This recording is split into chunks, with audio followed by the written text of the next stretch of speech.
Hola a todos amigos, bienvenidos al Marginado Podcast. Espero que estén súper bien, súper de 10. Mi nombre es Pablo y en este primer episodio tengo un tema para debatir y para charlar que es maravilloso y lo van a poder estar escuchando en los próximos minutos. Pero antes vengo a comentarles un poco de qué va el programa y cuál es el concepto del marginado. El marginado nace por todas esas personas o esa gente que alguna vez la pasó mal por ser geek o por ser friki. La posta es que hoy en día ser friki, ser geek, leer cómics está bastante de moda. Es mucho más fácil que antes. Justamente en épocas anteriores no era tan común y de hecho mucha gente la pasó pésimo, la pasó mal. Obviamente no lo digo por mí, yo siempre la pasé bien siendo un friki por más que mis amigos no lo eran, pero yo sí y nunca tuve ningún tipo de problema, mientras que otras personas obviamente sí la pasaron mal. Por supuesto, no todos la pasamos bien y no todos la pasamos mal, pero la realidad es que siempre sentí como esa soledad de decir: che, ¿y con quién voy a hablar de la nueva película de los superhéroes de Marvel? ¿O con quién voy a hablar de la nueva película de los Vengadores? ¿O con quién hablo de Volver al Futuro? ¿O con quién hablo de Secret Wars? Bueno, era un poco complicado porque siempre sentí esa soledad de quizás, bueno, sí, lo puedo hablar con tal persona, pero no está a mi mismo nivel de friquismo, de obsesión. Así que era como medio complicado y quizás uno se siente solo o se siente aburrido. Bueno, el marginado trata de ser esa persona con la que podés hablar, con la que podés debatir, con la que te va a traer noticias, con la que podés hablar de un rumor, con lo que podés teorizar. Bueno, ese voy a ser yo y va a ser este programa de podcast que se llama El Marginado. Y obviamente a raíz de este concepto nace la frase de el marginado nunca te abandona, porque siempre el marginado, que sería yo, va a estar para charlar, para debatir, para tirarte noticias, para lo que sea. Así que ese es un poco de este programa, un poco el concepto, un poco la idea. Obviamente esto recién está empezando, es el primer episodio. Y justamente el primer episodio trata de un tema que es bastante friki por el lado cinéfilo, ¿no? Vamos directamente al 2023, más o menos julio, por el Día del Amigo, más o menos por ahí. Teníamos el famoso Barbenheimer. Fue un fenómeno que la realidad rompió todas las salas de cine y a muchos y a muchas les encantó. Obviamente se fue dando por los estrenos de Barbie y Oppenheimer en el cine en el mismo día. Y lo más gracioso de todo quizás era que una película era cultura pop, rosa, feminismo, todo re lindo, mientras que la otra era oscuridad, historia, denso. Una película de 3 horas dirigida por Christopher Nolan, obviamente, y la otra dirigida por Greta Gerwig. Pero lo más loco de todo es que estas dos cosas completamente distintas, estas dos películas completamente distintas, se retroalimentaban. Era como que una no podía vivir sin la otra y la gente iba a los cines a ver las dos películas. La gente entraba de Barbie y salía a ver Oppenheimer, o la gente entraba a ver Oppenheimer y salía a ver Barbie, todo en el mismo día, en el mismo momento. Pero ahora, este año, tuvimos el famoso Julio Superfantástico, donde se estrenó la Superman de James Gunn en las primeras semanas y 15 días después se estrenaron Los Cuatro Fantásticos Primeros Pasos, que realmente es un peliculón. Pero lo más importante de todo esto es que se pueden comparar, o sea, ¿qué fenómeno fue mejor? ¿Qué fenómeno fue más grande? ¿Cuál fue más viral? ¿Cuál tiene más peso en el futuro del cine o de las franquicias? Era como una buena oportunidad para comparar estos dos fenómenos y definir quizás, o por lo menos debatir, cuál fue mejor. De todas maneras, empecemos por lo básico, por los números, y acá los tengo anotados. Barbie recaudó $337 millones en su primera semana, Oppenheimer 174 millones también en su primera semana, generando un total de 511 millones globales, esto es mundial, en solamente sus primeros 7 días. Es un montonazo. Pero por otro lado, el Julio Superfantástico arranca con Superman, que recaudó 217 millones también en su primera semana y a nivel global, y Los Cuatro Fantásticos 218 millones, lo mismo, en su primera semana y a nivel global, juntando 435 millones de dólares también. Un montón de guita. Así que si hablamos de plata y qué fenómeno fue más rentable, obviamente probablemente el Barbenheimer le pase el trapo al Julio Superfantástico. Pero creo yo que todo cambia cuando uno deja de lado un poco la plata y empieza a hablar de la relevancia y lo importante que fueron estos fenómenos o que van a ser. Creo realmente que ahí el Barbenheimer tiene una cierta desventaja y ahora voy a explicar por qué. Vamos a separar las películas. Barbie, por un lado, fue una película que duró muchísimo tiempo en taquilla, le fue muy bien y todo el mundo la aclamó y todos dijeron que estaba muy bien.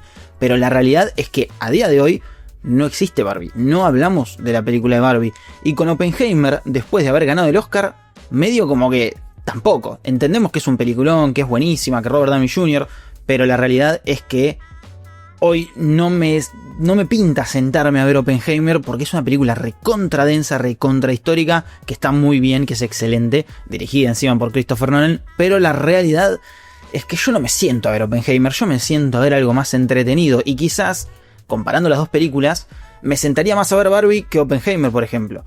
Pero de todas maneras, la diferencia está en que a día de hoy esas dos películas, una la recordamos porque ganó un Oscar, y otra no sé si la recordamos tanto. O sea, Barbie fue un peliculón, estuvo muy bien, muy lindo, todo, pero a día de hoy tampoco veo mucha gente sentándose a ver la película de Barbie.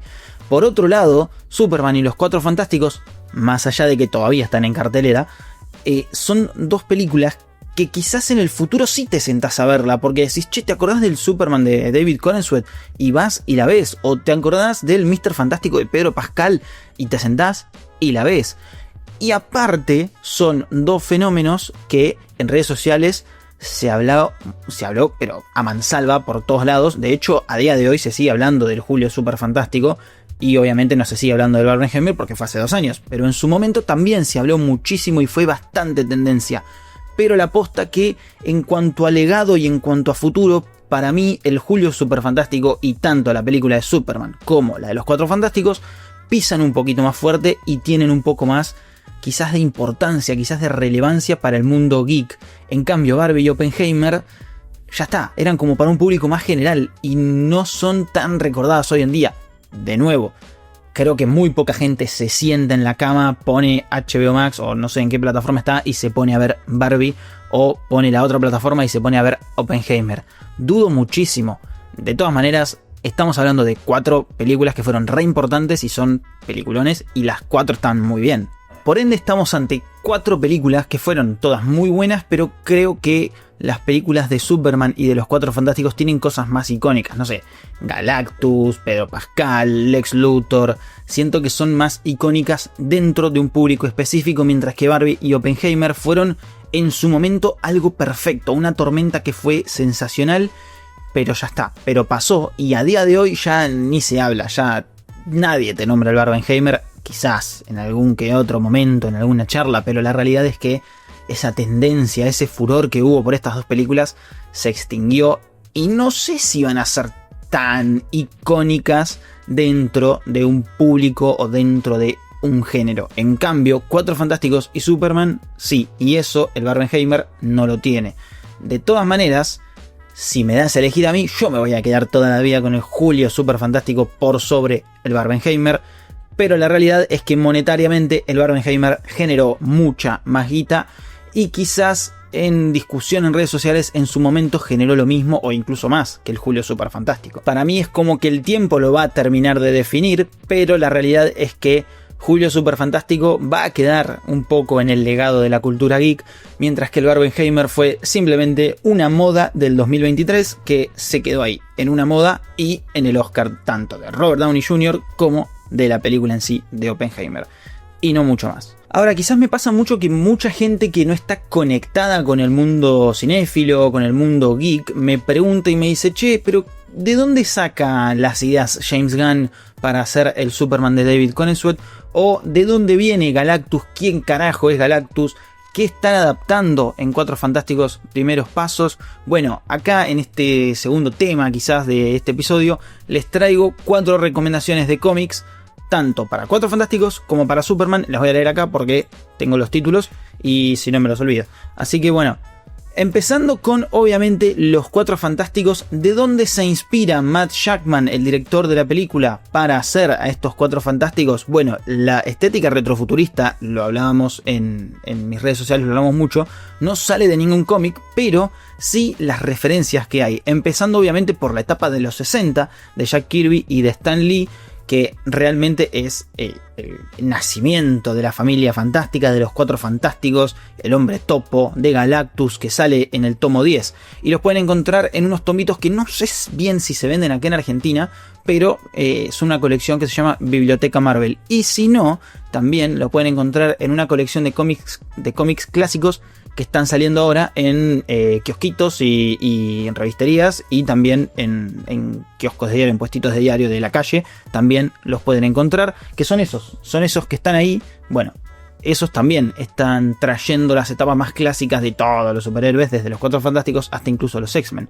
Por otro lado, también tenemos los Cuatro Fantásticos de John Byrne, que esos están en colecciones de Marvel Omnibus, que ya saben que son esos tomos gigantes que trae Marvel, que son carísimos, pero bueno, es como la forma más fácil quizás de leerlo y de entenderlo y de seguir toda la historia, sobre todo de John Byrne. Y también están en los Marvel Heroes, pero creo que acá en Argentina no se consiguen, así que bueno, yo iría directamente a los Omnibus. Y por otro lado, los Cuatro Fantásticos de Jonathan Hickman, que esos los pueden encontrar en Marvel Must Have, esos sí están acá en Argentina.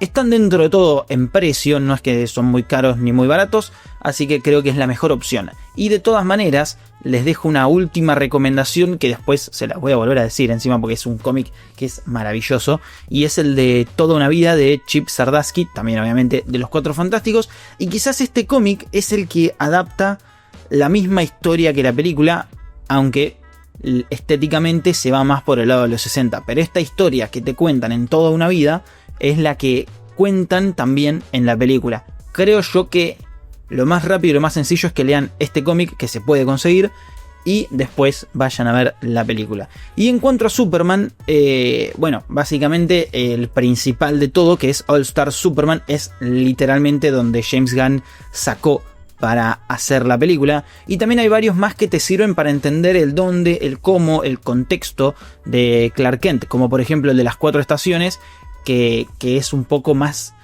una historia relacionada a Clark Kent en el dónde y el cómo y quién es Clark Kent, básicamente, pero también obviamente con el tono superheroico típico de Superman. También tenés el Superman de Morrison, que es muchísimo más profundo. Ese es un cómic que quizás para entender al personaje te va a servir un montón. Y también hay otros cómics medios random que funcionan también para entender al propio Superman y al propio Clark Kent, como por ejemplo Superman Kryptonita o Origen Secreto, Nuevos Comienzos. Bueno, cualquiera de estos les puede servir para entender Superman. De todas maneras, Superman es un superhéroe que es tan icónico que quizás no necesitas leerte un cómic para entender todas las referencias y para entender quién es, sino que con que veas la película y sepas quién es Superman y qué representa, creo que estás bien. No hace falta leerte todo. Quizás en los Cuatro Fantásticos sí hace falta leer un poquito más, hacer un poco más la tarea, para que entiendas quizás referencias o un poco de historia, o que pienses, che, esto lo vi en tal cómic. Bueno, quizás para los Cuatro Fantásticos es un poco mejor haber leído algo, ¿no? En su momento. Pero bueno, esas son un poco las recomendaciones y los tips para ir a ver tanto los Cuatro Fantásticos como Superman. Obviamente, si quieren leer y tienen la posibilidad de comprarse estos cómics. Algunos son medios complicados de conseguir, pero siempre, tarde o temprano, siempre aparecen. Ahora vamos a pasar a un tercer segmento en este programa, que es un segmento de noticias que me encanta, y en realidad no es que hay muchas noticias, sino que comenzó el rodaje de la cuarta película de Spider-Man, de Brand New Day, y nada, hay 3 millones de imágenes filtradas. A mí me rompe un poco las pelotas que se filtre tanto, pero de todas maneras lo vamos a ir contando. Salieron muchas fotos del traje y están saliendo incluso videos del rodaje, lo cual para mí no está nada bueno, pero obviamente la noticia más importante es que salió oficialmente el traje. Se muestra el traje por todos lados, que es una combinación del traje de Andrew y del de Tobey, más que nada por las arañas. La araña de la espalda combina un poco la de Andrew, la araña de adelante combina un poco la de Tobey. El traje tiene los mismos tonos brillosos que tenía el de Andrew y los mismos relieves que tenía el de Tobey. Es como que agarraron y combinaron los 3 trajes en uno, lo cual tiene mucho sentido, porque si uno se pone a pensar, Tom Holland viene de No Way Home, donde él se cruzó a Toby y a Andrew y vio sus trajes y dice, bueno, ellos van a ser fueron como unos mentores, como unos hermanos para mí, entonces voy a hacerle homenaje teniendo un traje parecido tanto al de Andrew como al de Toby, lo cual me parece excelente, tiene muchísimo sentido. De todas maneras, habrá que ver después cómo lo desarrollan. Hay imágenes filtradas donde se ven los web shooters que no están tan buenos, la verdad.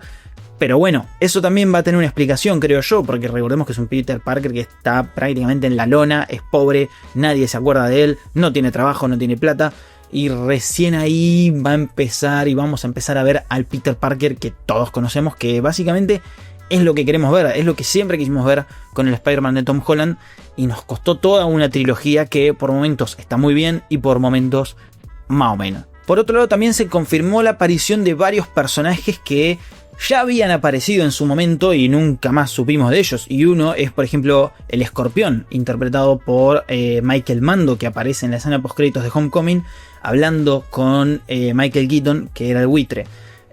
Habrá que ver qué sucede con este muchacho. Obviamente va a ser uno de los villanos. Incluso creo que van a tocar cositas parecidas a lo que vimos en la serie de Spider-Man, la serie animada de Spider-Man que salió hace poco. También vamos a tener al Hulk de Mark Ruffalo. Acá hay una disyuntiva, yo también creo que Mark Ruffalo está medio viejo para seguir siendo Hulk, pero bueno, habrá que ver qué Hulk nos muestran, porque creo que todos queremos ver a un Hulk completamente desatado, más comiquero, más personificado, más parecido al de la primera y la segunda de Avengers que al Profesor Hulk, que es como medio horrible, ¿no? Y por otro lado vamos a tener al mismísimo Punisher de Jon Bernthal, que la verdad que no tengo nada para decir de este muchacho, lo amo con todo mi corazón, espero que en su especial y en Daredevil Born Again la rompa toda, y nada, esperemos que continúe su historia como Punisher. Y aparte Jon Bernthal la verdad que me parece un gran actor y me parece ideal ese cast para ser de Punisher. Después obviamente tenemos a Zendaya y Jacob Batalon, MJ Watson y Ned Leeds. Habrá que ver si Ned Leeds en algún momento se convierte en el Hobgoblin, ¿no? Ojalá que sí. Y después tenemos a Sadie Sink, que todavía no sabemos quién es. Muchos dicen que va a ser Gwen Stacy, otros dicen que no. Yo la verdad que me encantaría que no sea Gwen Stacy y que sea otro personaje. Quizás un Spider-Woman o algo así. Pero bueno, no lo sabemos todavía, lo sabremos más adelante. Y lo último que hay de Spider-Man Brand New Day es que se rumorea, y es lo más probable porque es como un rumor pero que está cuasi confirmado, es que Mr. Negative va a ser el villano. ¿Y saben lo que estaría bueno de Mr. Negative? Que lo adapten muy parecido al del videojuego. Mr. Negative tiene una rehistoria y es súper complejo, pero el del videojuego creo que es uno de los mejorcitos. Todos creo que lo debemos conocer por el juego del primero de Spider-Man, y la verdad que está muy bien, es un gran personaje que la rompe. Yo creo que por ciertas imágenes y ciertos logos que aparecieron por ahí dando vueltas en el set, creo que sí, se va a terminar confirmando que él va a ser el villano. Y también se está rumoreando de que va a aparecer Tombstone. Dudo muchísimo porque ya lo vimos en la serie animada, pero bueno, no sé. Lo que sí me está dando la sensación de que están haciendo, obviamente, una película callejera con tintes al videojuego, muy parecida al videojuego. Entiendo que ya el videojuego igual era un Spider-Man más desarrollado, más grande, más experimentado, y acá Tom Holland sigue siendo un pichichi, no sigue siendo como un Spider-Man que está completamente solo, pero que entiende un poco más de las responsabilidades de ser un superhéroe en Nueva York. Así que bueno, eso es un poco todo lo que salió sobre Spider-Man Brand New Day. Quiero decirles que no siempre voy a traerles noticias, porque no siempre las hay, y aparte no siempre son tan importantes. Creo que esto sí era importante, pero en otros episodios vamos a hablar de otras cosas, de nostalgia, de series, de personajes. Tengo una sección planeada que es análisis de personajes, que está muy buena, pero bueno, falta todavía para eso. Y lo último, para ya ir cerrando este primer episodio, es, como les dije, una recomendación. Todos los episodios les voy a traer una recomendación, y ya la nombré, pero la realidad es que el cómic de Toda una vida de Chip Zdarsky es maravilloso, tienen que leerlo. Si se emocionan leyendo, se los recomiendo completamente, porque es un cómic que literalmente en 6-7 capítulos cuentan 10 años de la vida de los Cuatro Fantásticos, va avanzando por décadas y vamos viendo cómo ellos envejecen, sus dramas, sus complejos, sus defectos, incluso pasan cosas. Cosas, me refiero a se mueren personajes. No sé, la voy a dejar ahí. Y bueno, obviamente todo encasillado en que Reed Richards tiene una visión donde en algún momento de la vida va a llegar Galactus a la Tierra y los va a matar a todos. Nada, la dejo por ahí. Léanlo porque es un cómic espectacular. Y nada, a mí cuando lo terminé de leer, incluso terminé de leer un poquito después de ver la película, pero me encantó, me fascinó. Obviamente no lloré porque no suelo llorar tanto con cómics, pero la realidad es que sí, es muy emocionante, es muy entretenido, está muy bien dibujado. Y nada, me hizo súper feliz. Así que nada, amigos, este fue el primer episodio de El Marginado Podcast. Espero que obviamente les haya gustado. Denle amor, que esto me está llevando muchísimo trabajo y le estoy metiendo muchísimas ganas. También síganme en Instagram, El Marginado Podcast. Y también me pueden seguir a mí en mi Instagram personal, que es Pablo Pitrau. Nada, amigos, recuerden suscribirse a este canal de YouTube, también de seguirme en Spotify, recomendarle a sus amigos, empezar a compartir por todos lados. Que nada, que si tienen amigos frikis, este podcast estoy casi seguro que les va a gustar. Y nada, simplemente eso. Si pueden darles reseñas positivas y comentar y debatir qué les gustó más, si el Barbenheimer o Julio Superfantástico, o qué opinan de todo lo que está pasando con Brand New Day, o qué otros cómics pueden recomendar para ver Los Cuatro Fantásticos y Superman, o qué opinan de James Gunn, o lo que quieran, lo pueden dejar en comentarios, los voy a estar leyendo. Así que nada, amigos, muchísimas gracias a todos. Nos vemos el próximo viernes con el segundo episodio, que en la semana les voy a contar de qué va a tratar. Muchas gracias a todos y nos vemos en el próximo episodio de El Marginado Podcast.